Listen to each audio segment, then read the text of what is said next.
ధర్మం, వినకపోతే మీ కర్మం అన్నట్లే ఉంటుంది ఆ మాజీ ఎంపీ స్టైల్. అందుకే జనసేన అధినేతకు ఉండవల్లి చేసిన సూచనపై పెద్ద చర్చే జరుగుతోంది. డిప్యూటీ సీఎంగా కంటే ప్రతిపక్ష పాత్ర పోషించాలని సూచించడం వెనుక ఆంతర్యం ఏమైనా ఉందా?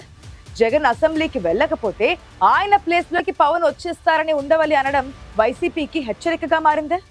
ఉండవల్లి ఇస్తున్న సలహాలను అటు పవన్ ఇటు జగన్ ఎవరు సీరియస్ గా తీసుకుంటారు? ఉండవల్లి సలహాల వెనుక లోగుట్టేంటి?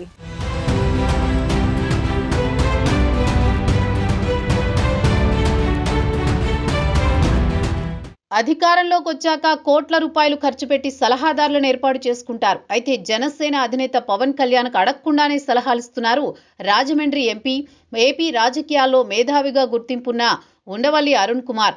చాలా కాలం తర్వాత ఇటీవల మీడియా ముందుకొచ్చిన ఉండవల్లి కూటమి ప్రభుత్వ పనితీరుపై స్పందించారు. 16 నెలల కూటమి పాలన బాగోలేదని అర్థం వచ్చేలా పరోక్షంగా వ్యాఖ్యానించారు.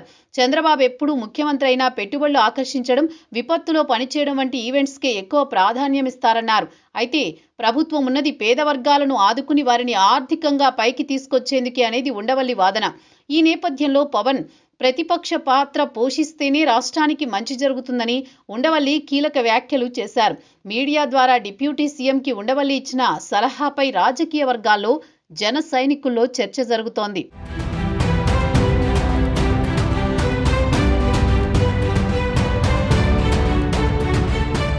పవన్ ప్రతిపక్ష పాత్ర పోషించడం అంటే కూటమి నుంచి బయటికి రావడం కాదని ఉండవల్లి క్లారిటీ ఇస్తున్నారు. డిప్యూటీ సీఎం బాధ్యతలు చేపట్టిన సమయంలో పవన్ ఒక్క మాట చెప్పారని, అందరూ మర్చిపోయినా అది ఇంకా తనకు గుర్తుందంటున్నారు ఉండవల్లి. ప్రతిపక్ష పాత్ర కూడా పోషిస్తానని గతంలో పవన్ చెప్పిన మాటలని ఉండవల్లి మళ్లీ తెరపైకి తెచ్చారు. ఒక పక్క ఆంధ్రప్రదేశ్లో మరో 3 పర్యాయాలు కూటమి ప్రభుత్వమే అధికారంలోకి రావాలని పవన్ పదే పదే చెబుతున్నారు. అయితే ఉండవల్లి మాత్రం తనకు పవన్ ప్రతిపక్ష పాత్ర పోషిస్తేనే ఇష్టమని అంటున్నారు. పవన్ కళ్యాణ్ కు ఉండవల్లి ఇచ్చిన సలహా రాష్ట్ర శ్రేయస్సు కోసమేనని వాదన వినిపిస్తోంది. ఇటీవల రాజధాని అమరావతి కోసం మరో 30,000 ఎకరాల భూసేకరణకు పవన్ చెక్ పెట్టిన విషయాన్ని ఉదాహరణగా చెబుతున్నారు. పవన్ ప్రతిపక్ష పాత్ర పోషించడం వల్లే రాజధానికి 2వ దశ భూసేకరణ ఆగిందంటున్నారు. రానున్న రోజుల్లో పవన్ మరిన్ని అంశాల్లో ప్రతిపక్ష పాత్ర పోషిస్తారనేది తన అంచనా అంటున్నారు ఉండవల్లి.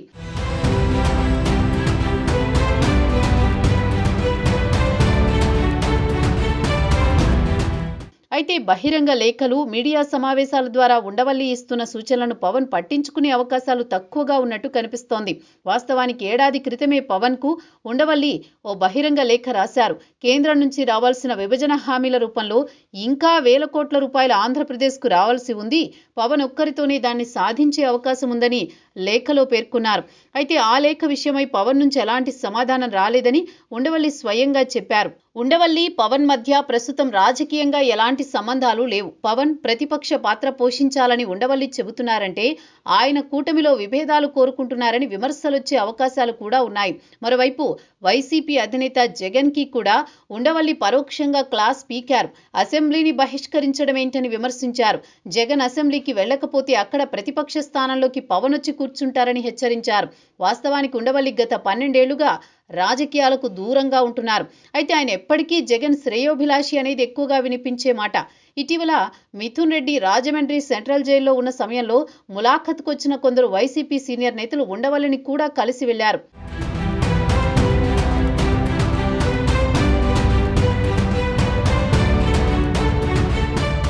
ప్రస్తుతం ప్రతిపక్షంలో ఉన్న జగన్ తన వంతుగా మేలు చేద్దామని ఉండవల్లి ఏదైనా వ్యూహం అమలు చేస్తున్నారా? కూటమి ప్రభుత్వాన్ని ఇరుకున పెట్టేందుకు రానున్న రోజుల్లో అస్త్రాలు సిద్ధం చేస్తారా?